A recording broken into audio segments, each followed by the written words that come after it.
que nada quiero agradecer a Dr. Pequio por el espacio que nos ha permitido traer estas conferencias, esta exposición fotográfica. También, desde luego, quiero agradecer a todos ustedes por su asistencia el día de hoy y a lo largo de todo lo que va de la exposición. La exposición continuará todo el mes de octubre hasta el 2 de noviembre. Y desde luego también quiero agradecer a Mari Carmen por el esfuerzo para montar esta exposición, todo lo que se ha logrado, pues gracias a su esfuerzo. A mis compañeros también, algunos de ellos no están presentes, están participando: Felipe Ramírez, Mari Carmen Solares, Mamá Molejo, Ignacio Sánchez, Margarita Treviño, Jimena Rivera. A todos ellos, pues muchas gracias, y sobre todo gracias a ustedes por estar presentes. Primero que nada, bueno, esto ya es a manera personal. Yo quiero dedicar esta exposición a la memoria del arqueólogo José Jorge Cabrera Torres, quien falleció en enero de este año. Amigo, compañero de trabajo, maestro, pues director de mi tesis, quien, pues bueno, ya se adelantó. Ahí tenemos una imagen de él en talla de carne, en este caso, y pues vaya como homenaje, como agradecimiento a él. Y bueno, quiero comenzar esta ponencia retomando un poco de las inquietudes que se generaron en la pasada, que mucha gente no entiende las diferencias entre lo que son las investigaciones arqueológicas de salvamiento, de rescate. Pues bueno, como ustedes saben, el Instituto Nacional de Antropología e Historia es el organismo que se encarga de regular todo lo referente a la arqueología en México, y en los lineamientos para la investigación arqueológica se mencionan dos modalidades de proyectos: los que están originados por un interés científico y los que están originados por obras o causas naturales. En este segundo rubro se encuentran lo que son los salvamentos y los rescates. Los salvamentos son investigaciones originadas por obras que permiten dar un tiempo anticipado para realizar un proyecto de investigación previos a las obras, de los cuales se derivan algunas modificaciones o algunas recomendaciones, o la protección de los vestigios que se puedan encontrar, además de la recuperación de los propios vestigios y de la información. Esos son los salvamentos. Lo que vamos a platicar aquí corresponde a un salvamento llevado a cabo por la Dirección de Salvamento Arqueológico de Lina, a diferencia de lo que son los proyectos de investigación como los de Huihuilco, los de Copilco también, que son diferentes en cuanto a lo que son los tiempos, sobre todo las limitantes que se van a enfrentar en los salvamentos. Siempre va a ser un tiempo muy corto por lo regular, y el espacio que se explora es el que se contempla que va a ser afectado por la obra. Bueno, otra de las inquietudes que surgieron en la conferencia pasada, y que en muchas ocasiones la gente que no está relacionada con el medio, es lo relativo a las periodizaciones. Los arqueólogos manejamos muchas terminologías que en ocasiones no son comprendidas por la gente que no está inmersa en el medio. La periodización, pues a final de cuentas, es dividir el tiempo para poder estudiar a las sociedades a partir de ciertas características que se van a presentar. En términos generales, la periodización en Mesoamérica más utilizada hasta nuestros días es la que vemos en esta imagen, en la que se refiere al periodo preclásico o formativo. Se manejan de manera como si fueran sinónimos, de manera indistinta estos dos términos, el clásico formativo, el clásico y el posclásico. Lo que vamos a platicar aquí corresponde justamente al periodo formativo. El periodo formativo se empieza a contar desde que surge la cerámica, y además algunas otras organizaciones sociales, otros tipos de organización social, con algunos otros elementos. Eso es lo que vamos a mencionar aquí. A la vez de que estos grandes periodos, si se fijan, son grandes periodos de año, son subdivididos a su vez también por las características que las sociedades van presentando en sus procesos de desarrollo, y el periodo formativo de manera general se va a dividir en tres grandes subperiodos: lo que viene a ser el formativo temprano, el formativo medio y el formativo tardío. Los vestigios que registramos en la Universidad Pontificia de México corresponden al formativo medio y al formativo tardío. Además de estos periodos, todavía se hacen divisiones más cortas para poder estudiar a las sociedades. Estas divisiones se conocen como fases. Las fases van a estar señaladas como si fuera un periodo en que dura una cerámica en un sitio o en una región particular. En el sur de la Cuenca de México, estas son las fases más reconocidas, las que se utilizan con mayor frecuencia. Cada investigador en muchas ocasiones va a presentar sus propias divisiones de tiempo, sus propias propuestas, pero esto es lo más aceptado para los del sur de la Cuenca de México. Los vestigios que vamos a presentar corresponderían a las fases Zacateco y Ticomán, específicamente, del formativo medio. Ahora sí comenzamos con lo que es este trabajo.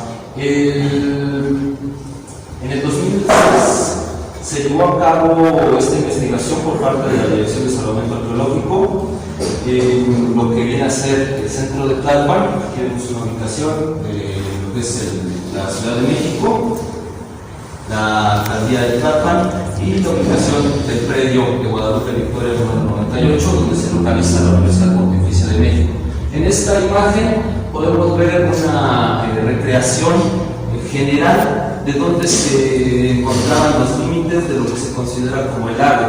Aunque hay que tener en cuenta que este lago no era, ya para la época prehispánica, no era un solo cuerpo, sino que estaba integrado por varios lagos de menores dimensiones, incluso pantanos. Algunos estaban interconectados por canales, pero en época de lluvia sí es muy probable que se haya formado un solo cuerpo.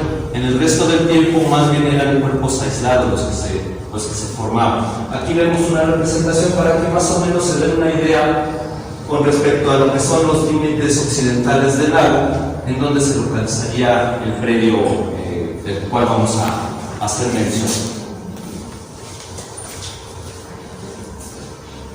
Para muchos de ustedes que son vecinos de Tlalpan, pues ya conocen lo que es la configuración del centro. Para los que no, pues aquí vemos una imagen de Google Earth, en donde se ubica lo que es el predio, el campus de la Universidad Pontificia de México, el edificio de la alcaldía de Tlalpan, el templo de San Agustín de las Cuevas, la casa del rey de Mendoza, donde nos encontramos. Y les comentaba que en el 2006 es cuando se lleva a cabo este proyecto de la Dirección de Salvamento Arqueológico, debido a que la universidad planeaba hacer una serie de construcciones, entre ellos lo que viene a ser, bueno, si se fijan en este espacio, en esta imagen, se nota una gran cantidad de áreas jardinadas dentro del campus, además de una serie de construcciones que existían ya desde, sobre todo desde el siglo XX, principios del siglo XX corresponden a estas construcciones.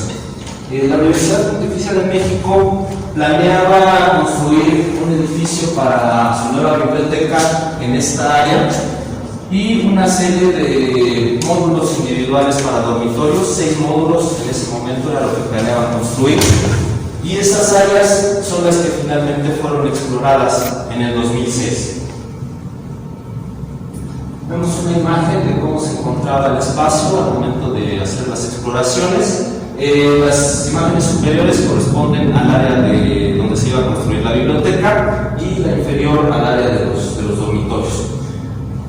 Se empezó haciendo la exploración a través de pozos de sondeo, excavaciones de pequeñas dimensiones, pozos de 2x2, y de acuerdo a lo que se iba encontrando se fueron haciendo ampliaciones o excavaciones más grandes. Cuando se empezó a explorar, se hizo en el área de donde se iba a construir la biblioteca.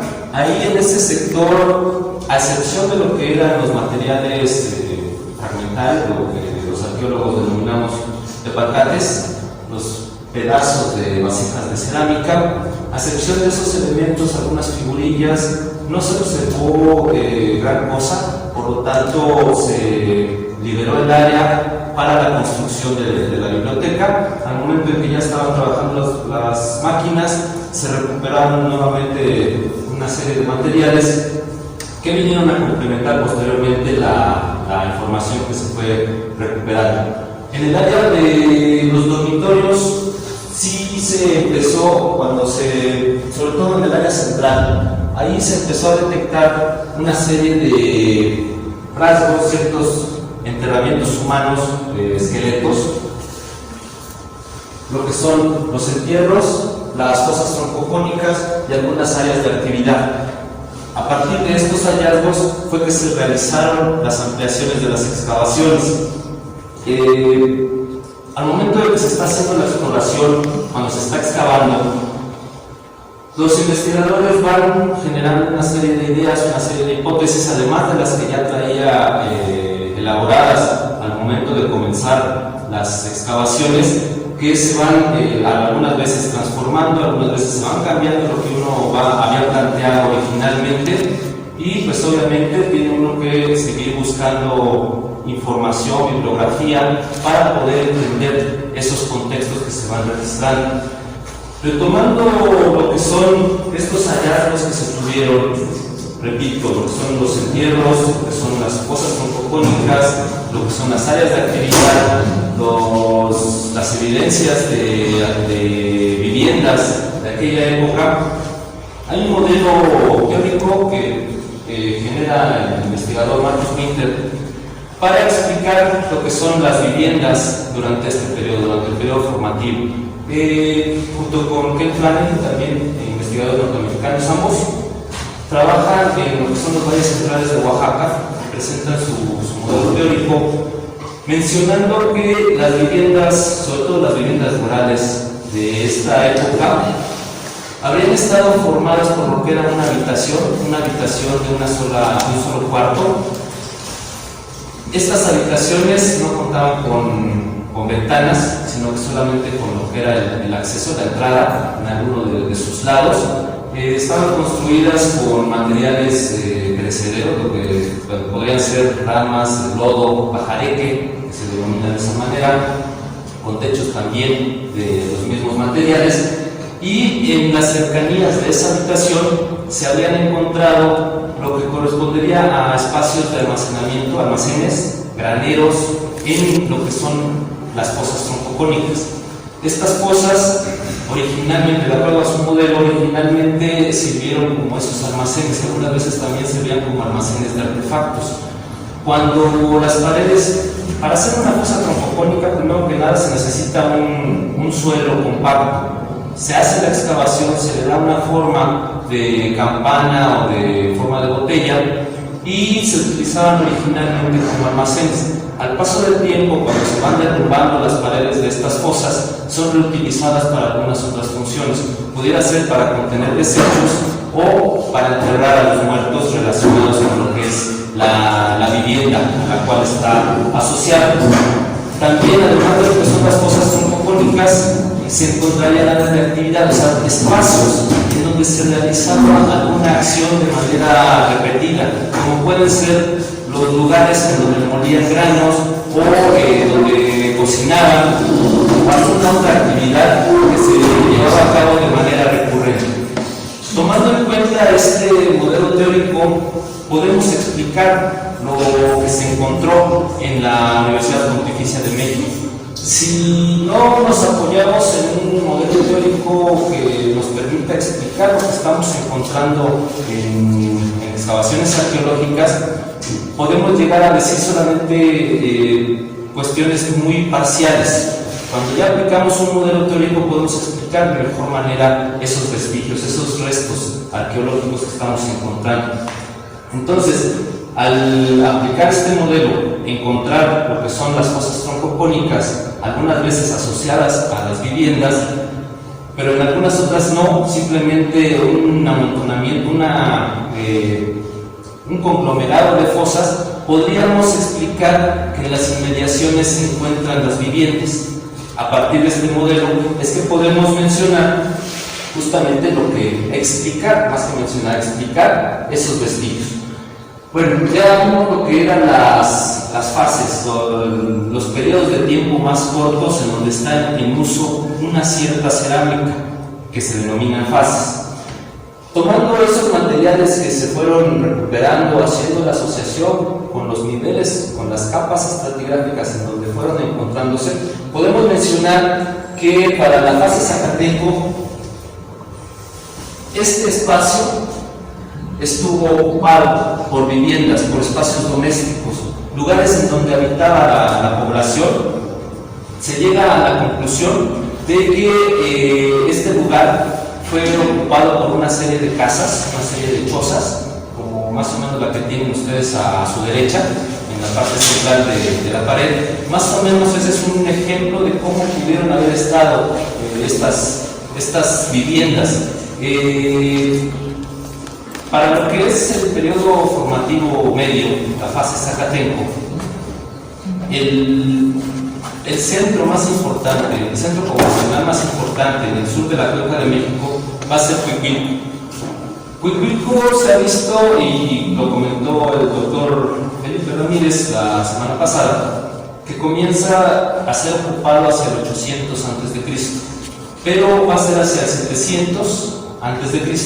cuando se comienza a construir el gran basamento circular, que tenemos en la imagen que está a sus espaldas. Más o menos hacia el 700 es que se empieza a construir. Cuicuilco, para ese momento, antes de que Cuicuilco comience su desarrollo, tenemos únicamente una serie de aldeas en la parte sur de la Cuenca de México, aldeas que están explotando su propio lugar donde están ubicadas. Explotan lo que es la madera, lo que son los yacimientos de piedra, los yacimientos de basalto, lo que son los productos de los lagos, los animales de los bosques, es decir, los productos de la caza, la recolección, la pesca. Pero para esos años que estamos mencionando, entre el 800 y 700, surge un centro que va a controlar ya no nada más su propio espacio, sino que empieza a controlar una región más amplia que va a ser Cuicuilco.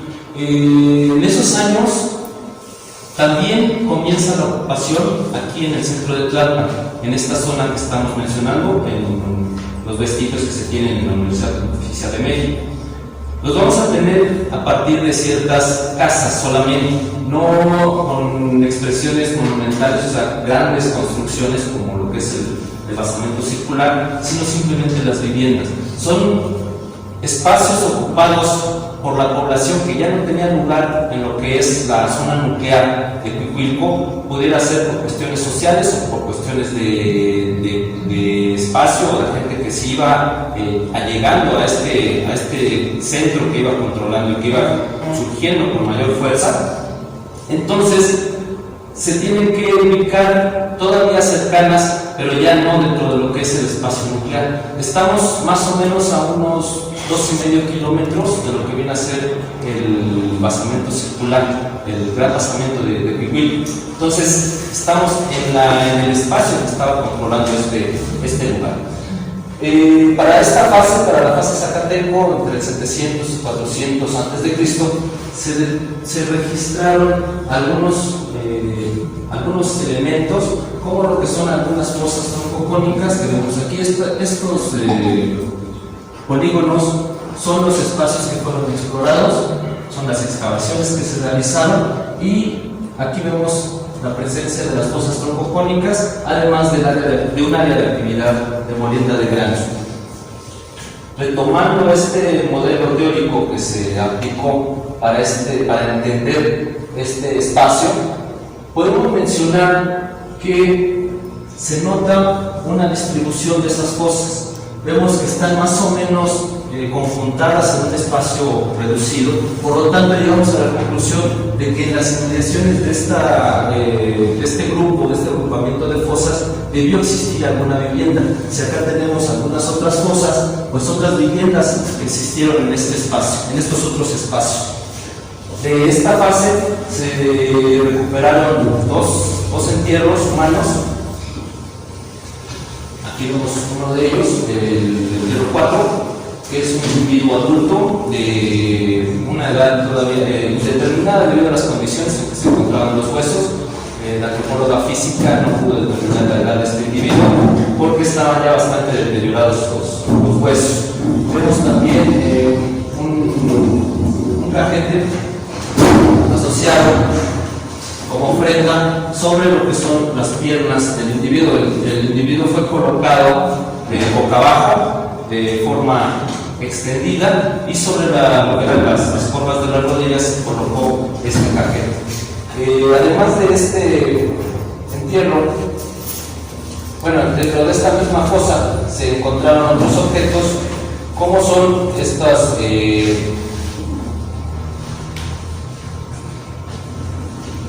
bueno, me metí un efecto visual. Otros objetos como son figurillas y como son un pulidor de pizarra en este caso. La pizarra no es una piedra, pero no es de esta región.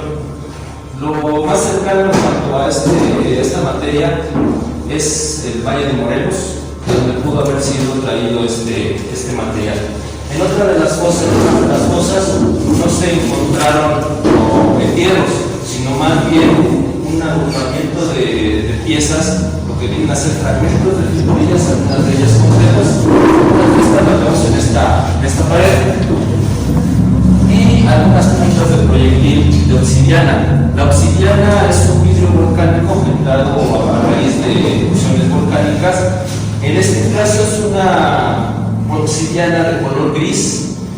Algunos yacimientos cercanos se encuentran en la región de Otumba, otros hacia la zona de Michoacán, que pudieran haber sido comercializados y que llegaron a través de esas rutas a este lugar. Otro de los entierros que se encontró fue este que vemos aquí. Estaba alterado, estaba afectado, pero afectado en época prehispánica. Ahorita vamos a platicar un poquito de eso. Vemos lo que viene a ser parte de la cadera, de la pelvis del individuo. Además son las piernas, los huesos de las piernas y parte de las vértebras lumbares, además de lo que son las vasijas asociadas a este individuo. Como la aldea siguió siendo ocupada, pues la gente que siguió viviendo después de que se depositó a este individuo en esta fosa, afectaron ese espacio, ese depósito, y por eso es que no lo tenemos completo.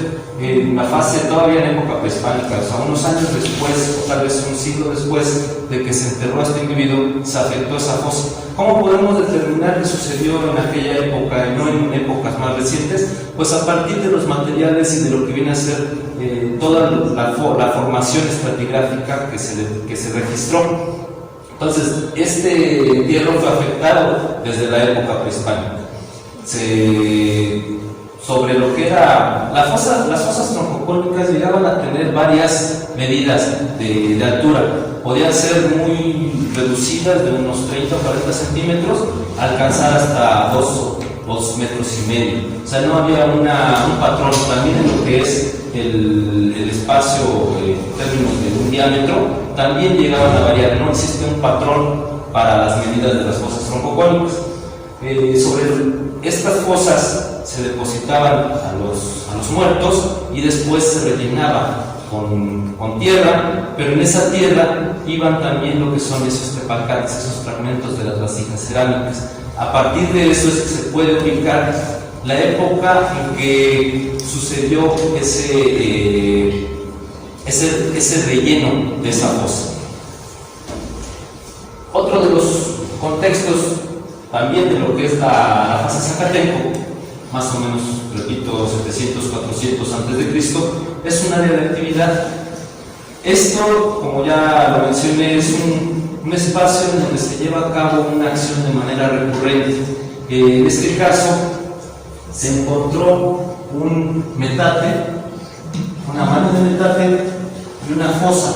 En todo esto en un espacio de unos 4 metros cuadrados, que se interpreta como si fuera el lugar donde se realizaba la molienda de los granos. Tenemos colocado el metate sobre una piedra, esta de forma inclinada, que permitía justamente justamente esta acción, esta actividad. Y la fosa muy probablemente es donde se depositaban esos desechos que se iban generando de esa acción recurrente que se realizaba.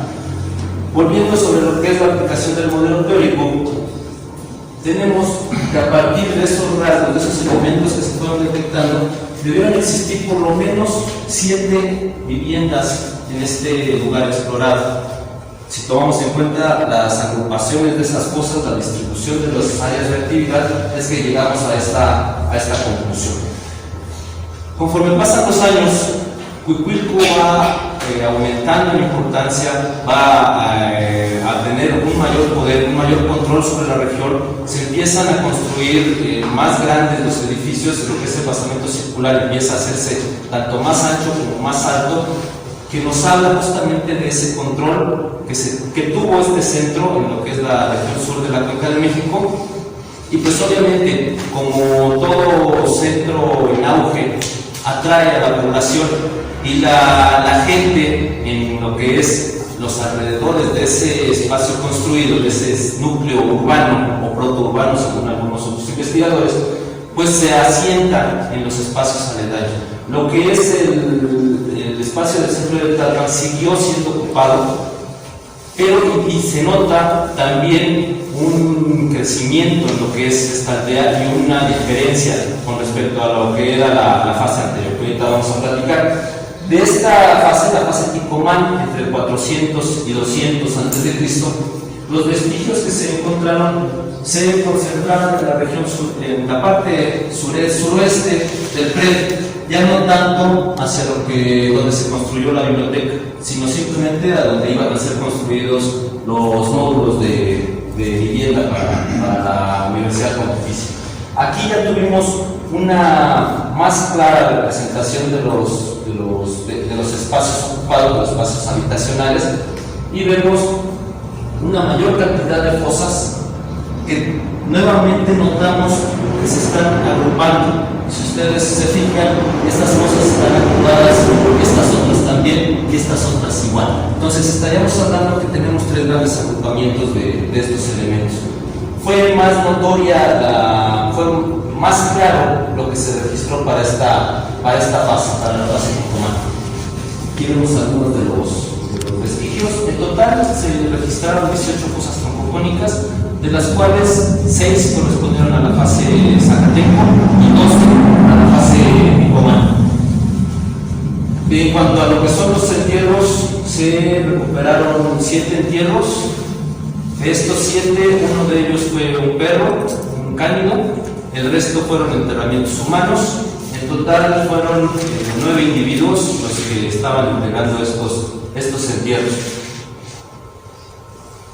Aquí vemos uno de ellos, un individuo de sexo femenino de aproximadamente entre 20 y 25 años de edad al momento de la muerte. Este entierro no presentaba ninguna ofrenda asociada, simplemente lo que eran los materiales dentro del relleno de la fosa. Aquí vemos otro de los entierros, el entierro 1. Este fue el único entierro que estaba formado por más de un individuo, lo que se denomina como un entierro múltiple. Estaba formado por un individuo de sexo masculino de aproximadamente unos 25 a 30 años de edad y 2 individuos de sexo femenino de entre 20 y 25 años de edad. Haría falta a estos entierros hacer muestras de ADN para saber si son parte de una misma familia o si no estaban emparentados de manera sanguínea. Estas son investigaciones que se tienen que seguir realizando. Este entierro en particular estaba afectado, ese sí, en la época ya contemporánea. Si se fijan, hay una gran cantidad de humedad en esta parte de aquí. Este entierro estaba alterado, ya no estaba completo, porque en algún momento se construyó una toma de agua que incluso tenía filtraciones, por eso la gran cantidad de humedad que se aprecia en esta imagen. Aquí vemos lo que es el dibujo de este entierro justamente. Este es el individuo de sexo masculino y estos dos son los individuos de sexo femenino.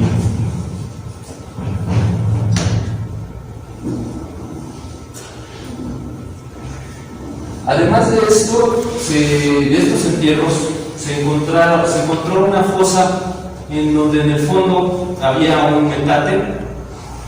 Probablemente, bueno, se interpreta como un almacén, pero más bien de artefactos, ya no de granos, sino donde se guardaban esos objetos, y un elemento con forma circular, cantos de río de grandes dimensiones, aproximadamente unos 30-35 centímetros de largo. Originalmente se pensaba que era un fogón, pero al momento de que se excava al interior, pues no se encontró ceniza ni carbón, entonces tuvo otra función. A partir de algunas exploraciones de Felipe Ramírez, platicando con él también de manera personal, es probable que esto haya sido un altar. En el Gran Basamento, Felipe presentó la semana pasada una formación similar, entonces es probable que haya existido un altar en este lugar, además de que existía un fogón cercano. Entonces podríamos mencionar que se trata de un área de actividad, pero más bien ritual, ya no doméstica en este lugar. Y lo que más claramente se pudo explorar fueron restos de una vivienda, que de hecho las imágenes las pueden ustedes ver de manera más cercana a su derecha, la pared que está a su derecha. Aquí sí se pudo identificar lo que era el piso de la casa que vemos en este espacio. El problema fue que estos vestigios se encontraron ya en la parte sur del predio, y la barda del límite del predio pues nos impidió explorar hacia el sur. Entonces simplemente se pudo explorar de manera completa todo este sector, y lo que es el piso era aproximadamente unos 6 metros de extensión. Probablemente estas viviendas tenían de 6 por 5 metros o de 4 por 3. No son por lo general viviendas cuadrangulares, sino más bien rectangulares. Las esquinas podían ser ortogonales o podían más bien estar redondeadas. Como lo comentábamos al principio, tomando un modelo teórico es que podemos explicar estos vestigios. Si consideramos que este apisonado corresponde a una casa, a una vivienda, vemos que hay una serie de elementos asociados a esa vivienda, como lo son los espacios de enterramiento, las tumbas asociadas a ese lugar, que muy probablemente quienes vivían en esas casas, en esas chozas, al morir, eran enterrados en esos espacios. Nos habla de un culto hacia los antepasados, pensando en que los muertos siguieran estando cerca de los vivos. No existían para esta época, para esta región mesoamericana, lo que son los espacios específicamente funerarios, los panteones, como los conocemos actualmente, los cementerios, sino que los muertos eran enterrados cercanos a sus viviendas, ya fuera rompiendo el piso de la casa o en las afueras de esta vivienda, que es lo que se alcanza a ver en estos vestigios. Este piso en algún momento es roto para enterrar a un muerto, y además en lo que son las afueras de la casa se entierran otros. Este corresponde a un perro, a un cánido, y este sí es un individuo humano. Además de algunas otras concentraciones de fosas. Esta en particular no tenía materiales, era un relleno que consistía únicamente en tierra. Entonces probablemente ese sí estaba destinado a servir como almacenes. Algunos otros, por ejemplo lo que vemos aquí y acá, sí pudieron haber servido como basureros, como espacios en donde se desechaban lo que los habitantes de esta casa iban ya sin utilizar. Y un fogón que también nos habla de un área de preparación de alimentos. En este entierro, bueno, aquí si se fijan hay una mampostería. Eso corresponde a la barda de la que les hablaba, la que ya nos permitió continuar con la exploración de este lugar. Al momento de que se está excavando se encuentran lo que viene a ser parte de los restos del cráneo del individuo, y pues es necesario hacer la excavación por debajo de lo que es la barda. Las bardas de la Universidad Pontificia de México fueron construidas a principios del siglo XX, entonces estaban construidas con adobes. Era muy peligroso hacer ese tipo de excavaciones porque podían afectar a la estabilidad de las bardas. No contaban esas bardas con castillos, con cadenas que amarraran, entonces sí era peligroso. Aún así se hizo la exploración, se colocaron unos bolines para poder continuar excavando este lugar, y aquí se alcanza a ver restos de lo que es el apisonado de la habitación. Entonces, si se fijan, está bastante, es muy somera la fosa, no está muy profunda, aproximadamente unos 30-35 centímetros de profundidad desde lo que era el piso hasta el fondo de la fosa. Y en el relleno se encontró esta figurilla, es aproximadamente poco menos de 3 centímetros de alto esta figurilla, que representa a un personaje. Se interpreta de sexo masculino por una aplicación que lleva entre las piernas, no corresponde a un taparrabos, sino que está, de acuerdo a lo que interpretamos de manera personal, está representando a un individuo de sexo masculino y que está consumiendo algún alimento. Hay algunas representaciones similares en Huicuilco, en donde hay personajes que están comiendo o tortillas o algún otro alimento. Y cerca de lo que es el omóplato izquierdo del individuo, un fragmento de figurilla, en este caso de figurilla de sexo femenino, por lo que es la representación del sexo en este caso. En algunos otros lugares, como Tlatilco, básicamente corresponden más o menos a este periodo, que Tlatilco es anterior, comienza su ocupación anterior. Se encontraron que las figurillas estaban asociadas a los entierros. En lo que fueron estos entierros, fueron pocos, a pesar de que fueron 7, no en todos había figurillas. Este es uno de los casos particulares en donde sí estaba la figurilla directamente asociada a un individuo. En el resto de los casos, las figurillas se encontraban en los rellenos de las fosas, pero no cerca de lo que son los restos de estas personas. El otro de los entierros que veíamos en la imagen de la vivienda es un perro. Aquí vemos el esqueleto del perro, el dibujo. Lo que es el cráneo se encontraba en muy malas condiciones, estaba deshecho. Se colocó un bloque de basalto, una piedra de grandes dimensiones, y sobre esta piedra se colocó la cabeza del perrito, además de lo que viene a ser parte de las manos, de las patas delanteras. Y a este perro se le asociaron algunos otros objetos, como es un cajete, la mitad de un cajete y otros fragmentos de figurillas. Aquí vemos más o menos en donde se recuperaron esos objetos. Volviendo a lo que está dijo, lo que se dice es, y en otros lugares, en otros sitios, lo que se dice es que en muchas ocasiones los perros estaban asociados a los individuos, a los hombres o mujeres que morían, para que lo acompañara, sobre todo ya para épocas más tardías, para que lo acompañara en su tránsito al lugar de los muertos. Siguiendo con lo que es la interpretación ya muy tardía de época de los mexicas para el posclásico, pues este perro los cruzaba un río. Tenía que tener ciertas características este perro, no podía ser negro ni podía ser blanco, tenía que ser más bien bermejo, o sea, cafecito.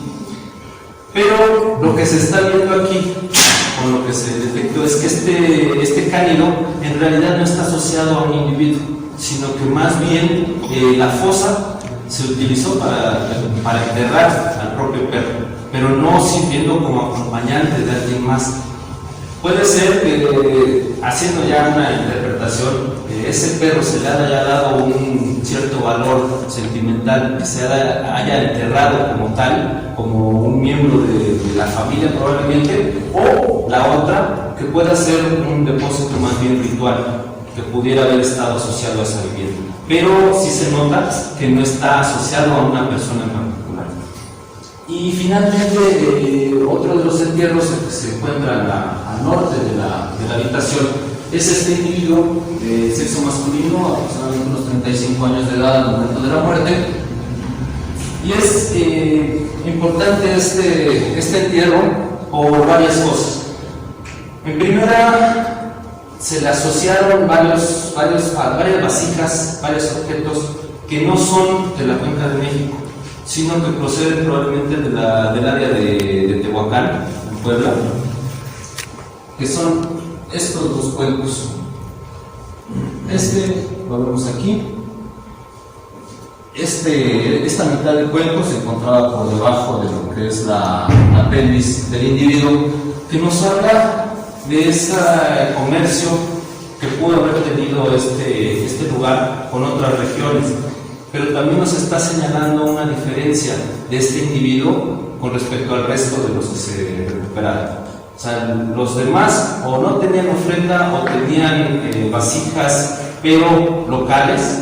En cambio, tiene vasijas foráneas. Ahí ya nos está marcando una diferencia. También se encontró este soporte de una vasija, es nada más la mitad inferior de otra vasija. O sea, todo lo que era la vasija venía acá arriba, nada más en la parte de abajo, que fue utilizado como brasero. O sea, se reutilizó. Simplemente tienen ustedes la vasija con su soporte, se rompe la vasija y se reutiliza el soporte como brasero. Ahí se inciniló una serie de elementos orgánicos. Y ahora también una punta de proyectil, también encontrado debajo de lo que era cercano a la pelvis del individuo. Y otro objeto importante que también nos está marcando una diferencia con respecto al resto de la población, o por lo menos al resto de la muestra que se recuperó, es una cuenta de piedra verde, jadeíta, que procede del sureste de Mesoamérica. O sea, no es de esta región esa piedra, solamente en el sureste es donde existen esos yacimientos. Esta cuenta tiene una perforación icónica al centro y fue colocada en el segundo molar inferior derecho del individuo. El individuo perdió la pieza en vida, ya que se había osificado, o sea, se cerró esa cavidad, y como ofrenda funeraria le colocan la cuenca. A partir de esos elementos, lo que son las vasijas y lo que es la cuenta, se nota esa diferencia.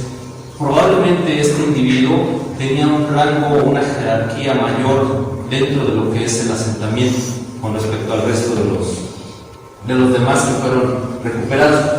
Ese crecimiento que tuvo Tupilco, ese control, pues también se notó en las aldeas que estaban controladas por este centro. Para la fase Ticomán aumentó la importancia de esta aldea e incluso se llegó a construir de manera con piedra, de manera más monumental, una plataforma que es la que vemos en una de las imágenes. Estas exploraciones fueron a cargo de la arqueóloga Jimena Rivera, que va a dar la próxima semana su conferencia. Ella exploró también lo que fue el campus de la Universidad Pontificia de México en años recientes. Entonces se nota que ese auge que tuvo Tupilco también llegó hasta lo que eran algunas de sus aldeas que estaban siendo controladas por este espacio. O sea, se pudieron dar una serie de jerarquizaciones de estos espacios, de la gente que estaba abasteciendo a la población de Tupilco, tanto con materias primas, productos de la agricultura, la caza, la pesca, la recolección, mano de obra, servicio. También se fueron jerarquizando, se fue haciendo más notoria una diferencia socialmente hablando. O sea, ya no eran sociedades igualitarias para este momento, sino que ya se iban dando esas diferencias. Mencionando lo que son las viviendas o los rasgos que podemos identificar que nos hablarían de viviendas, por lo menos tres habitaciones, tres casas, tres chozas existieron. Señala la explotación los yacimientos del sur de la Cuenca de México, la Sierra de la Jusco básicamente, y nos habla también de lo que viene a ser la actividad principal de esta aldea, que vendría a ser la agricultura. A través de estos materiales podemos ver que la base era la agricultura. También en lo que se refiere a la materia prima de piedra, lo que viene a ser la obsidiana específicamente, pues se recuperaron alrededor de 15 puntas del proyectil que pudieron haber servido para flechas o para dardos más bien, porque bueno, según algunos investigadores, lo que es la introducción del arco y la flecha ya es en una época más tardía, más o menos a principios del periodo posclásico. Más bien para estos momentos lo que se pudo haber utilizado es todavía el atlat, que es un lanzadardos que da mayor fuerza, mayor impulso a lo que es arrojar un dardo. Y si vemos, son una muy gran diferencia en cuanto a lo que son las formas. Estas formas nos pudieran, y los tamaños de las puntas del proyectil, esto nos podría estar indicando que se dedicaban a cazar diferentes especies. No nada más lo que pudieron haber sido venado, sino también algunas especies de menores dimensiones. De ahí los tamaños de las puntas del proyectil. También pues tenemos lo que son las navajas obsidiana que se utilizaban para cortar, y lascas, además de obsidiana también lascas de sílex, que probablemente se explotaban en la sierra de Chichinautzin, también al sur de la Cuenca de México. En cuanto a lo que es la cerámica, ¿qué recuperamos? Aquí vemos la cerámica que es específicamente de la fase Zacatenco. Para la fase Zacatenco lo que vamos a ver son piezas con paredes altas y fondos redondeados, a diferencia de lo que va a ser la fase Ticomán.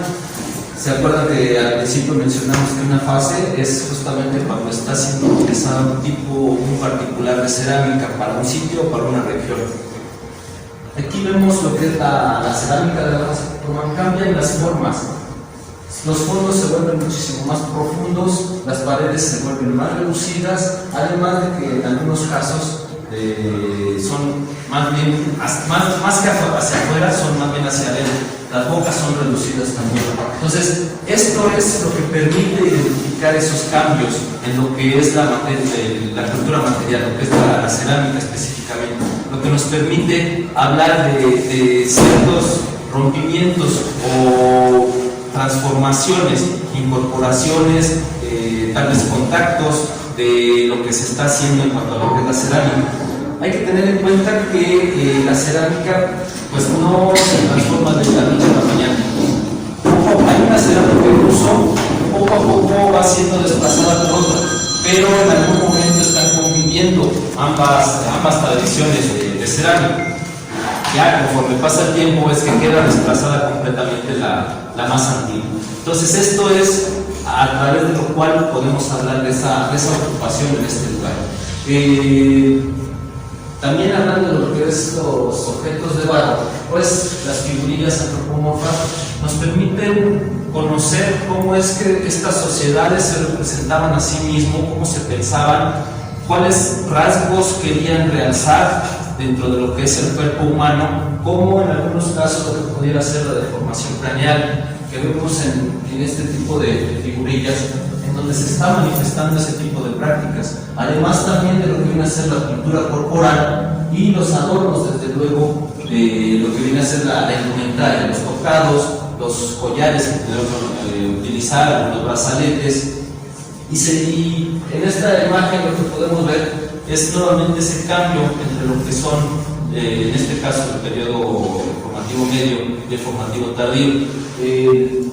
Para el medio, de la fase Zacatenco, notamos que los troncos son cortos, generalmente las piernas son bastante largas, a diferencia de lo que van a ser en el formativo tardío de la fase Ticomán, en donde ya son más proporcionados con respecto también a lo que son las cabezas. Las cabezas son bastante desproporcionadas en la fase Zacatenco, a diferencia de lo que va a ser la fase Ticomán.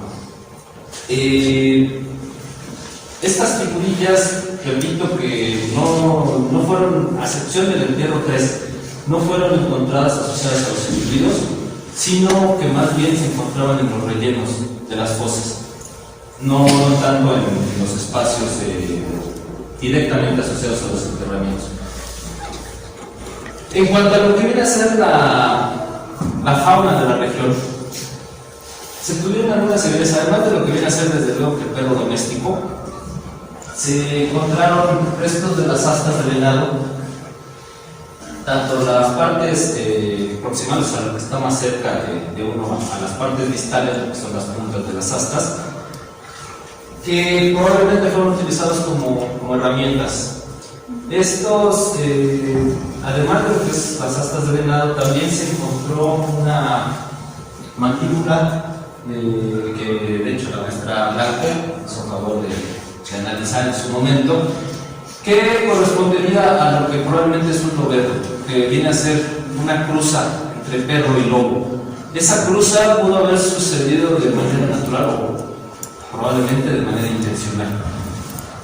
Se lleva una hembra de perro al monte a que se cruce con un lobo y se obtiene un producto que va a servir para la vigilancia, que es lo que se está buscando, pero también que va a tener la fidelidad de un perro, ¿no? La lealtad. Entonces, además de estos restos de los huesos de esa fauna, pues vemos representaciones de aves que pudieran estar relacionadas con lo que es el lago, con lo que es el bosque, y que finalmente nos habla de que el ser humano siempre está representando lo que está viendo. Pueden ser abstracciones, pueden ser naturalistas estas representaciones, pero al final de cuentas lo tenemos ya desde estas culturas. Y estos en particular no son figurillas, sino son más bien instrumentos musicales. Se fijan aquí algunas perforaciones, son cipatos, en este caso es un tecolote lo que se está representando, y las puntas de proyectil de menores dimensiones, que también nos hablan probablemente de especies más pequeñas que también eran cazadas por este grupo que se asentó en la aldea. A partir de lo que se dio al momento de que se estaba excavando, sobre todo lo que es el piso de la habitación que ya mencionamos, no existían sobre esta superficie materiales que nos hablaran de la ocupación. Eso nos está indicando que hubo un abandono paulatino, que no se dio de manera súbita, sino que la gente tuvo el tiempo de guardar sus cosas para retirarse de este lugar. Hay algunas menciones que una serie de erupciones volcánicas fueron deteriorando lo que es el entorno ecológico de la región sur de la Cuenca de México, además de lo que viene a ser el Xitle. Los compañeros de Copilco ahondarán acerca de ese tema. Probablemente estos deterioros ecológicos fue provocando que la gente se fuera moviendo de este lugar. Tuvo el tiempo de recoger sus cosas, no quedaron sobre el piso de la ocupación de la habitación, sino que se llevaron todo. Nos habla, a partir de esos vestigios, que sí se dio el abandono paulatino. Esto es lo que se registró, y en términos de lo que viene a ser la interpretación, vemos aquí se representa un mapa con lo que viene a ser el relieve de esta región donde nos encontramos, y se nota un saliente en esta parte. Esta es la ubicación de la Universidad Pontificia de México. La aldea, muy probablemente en su momento de mayor extensión, en su momento de mayor auge, llegó a ocupar todo este espacio, no considerándolo como un espacio densamente ocupado, o sea, una serie de casas una tras otra, sino grupos de casas que tenían además lo que son los espacios de cultivo, y podría haber estado ocupando todo este espacio. En términos de lo que vienen a ser las actuales calles del centro de Tlalpan, y además como un área potencialmente arqueológica, consideraríamos lo que es el Magisterio Nacional hacia el oriente, la calle de Agua Escondida hacia el poniente, Guadalupe Victoria hacia el norte y Xocotla hacia el sur, como la extensión máxima que pudo haber llegado a tener esta aldea en su momento de auge, es decir, para la fase Ficomán, entre 400 y 200 a.C. Desde luego no se descarta la presencia de otras aldeas cercanas a esta o caseríos aislados, pero se nota que es bastante importante que se sigan realizando exploraciones arqueológicas con motivo de obras que se vayan a realizar en este lugar, en el centro de Tlalpan, para poder complementar. Lo que aquí se ha presentado es simplemente las inferencias, las hipótesis que se generaron a partir de esa investigación del 2006, relacionándolo con lo que viene a ser el desarrollo de Huihuilco, con lo que es el sur de la Cuenca de México, pero desde luego que conforme se hagan más exploraciones se podrán ir complementando o incluso tal vez modificando algunas cosas de las que se han venido planteando. Esto es lo que corresponde a los trabajos del 2006. En el 2017 se realizaron otras exploraciones en el propio campus de la Universidad Pontificia, y es lo que verán ustedes en la próxima semana. Por eso los invitamos a que vengan a las conferencias. También posteriormente lo que los compañeros de registro van a dar dentro de 2 semanas, pues complementa también esa otra aldea relacionada con Huihuilco. O sea, Huihuilco no nada más es esa pirámide circular, ese gran basamento, sino que era todo un núcleo ocupado. Se llega a hablar de unos 20,000 habitantes que llegaron a establecerse en ese lugar, y además una serie de aldeas. Esas aldeas, a final de cuentas, son quienes ayudaron a construir Huihuilco, ¿no? De ahí la importancia. Espero que haya sido de su interés esta exposición, y pues les agradezco.